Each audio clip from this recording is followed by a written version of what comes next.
France présidait l'Union européenne, nous avons dit « stop ». Il n'est pas question que le débat public soit délocalisé de manière totalement dérégulée sur des grandes plateformes de réseaux sociaux détenues par des milliardaires américains ou chinois. Ils le font. Tout à fait. Ces règles, elles sont entrées en vigueur il y a à peu près 1 an.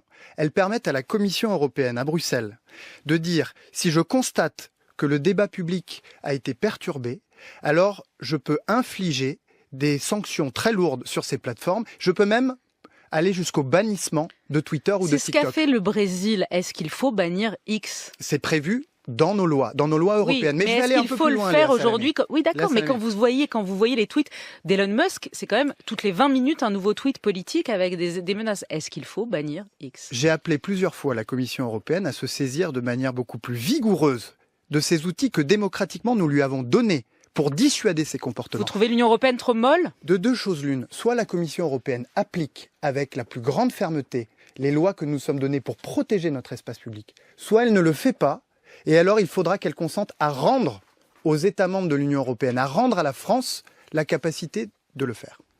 L'autre